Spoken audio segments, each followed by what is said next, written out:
মেরেছে কলসির কানা, তাই বলে কি প্রেম দেব না? মহাপ্রভুর সেই অভাববাণীকে সামনে রেখে এবার সৌজন্যের নজির নবদ্বীপে। হোক না প্রতিদ্বন্দ্বী, সেসব তিনি মানতে নারাজ। ভোটের জায়গায় সৌজন্যতা সম্পূর্ণ আলাদা।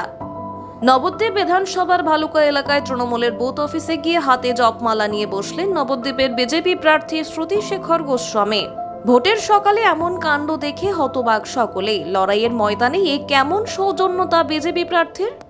যদিও এ বিষয়ে বিজেপি প্রার্থী শ্রুতিশেখর গোস্বামীর বক্তব্য, সারাদিন সবাই ভোট করবে, সন্ধ্যাবেলায় সকলে একসাথে চা খাবে। ভোটের ময়দানে এসে সামাজিক সম্পর্ক যাতে নষ্ট না হয়, এটাই তার সাফ কথা। রাজনীতিতে যে যার ইচ্ছা মতো ভোট দেবে, যাকে খুশি ভোট দেবে, কিন্তু সম্পর্ক যাতে কারোর সাথে নষ্ট না হয়।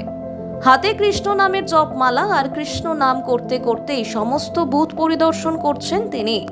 হঠাৎই রাস্তার ধারে তৃণমূলের বুথ অফিস দেখতে পেয়ে জপমালা হাতে নিয়ে ভেতরে গিয়ে বসেন। ভগবানের নাম করতে করতে সাংবাদিকদের প্রশ্নের উত্তরেও প্রতিক্রিয়া দিলেন তিনি। যে সামাজিক সম্পর্কটা নষ্ট হবে কেন?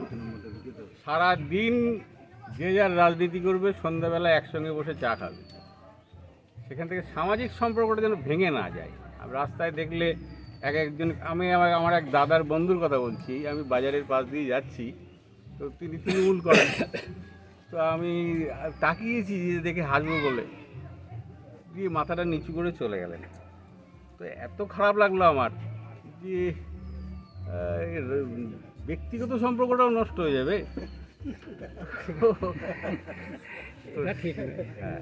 মানে কি বার্তা দেবেন আপনি? বিভিন্ন জায়গায় তো এক এক দিক থেকে রাজনীতি যে যার মতো করুন, যার যেকে পছন্দ, যার নীতি আদর্শ যে পছন্দ করুন, কিন্তু নিজেদের সম্পর্কটা যেন নষ্ট না হয়। ঠিক ঠিক, হ্যাঁ, এটাই ঠিক। বেলা প্রায় 10টা বাজতে গেলে এখনো পর্যন্ত ভোট নিয়ে আপনি সন্তুষ্ট? এইভাবে ভোট পরিচালনা হচ্ছে? ওটা কিছু হচ্ছে বিশৃঙ্খলা, ওটা কিছু না, ঠিক আছে, সব ঠিক আছে, একদম।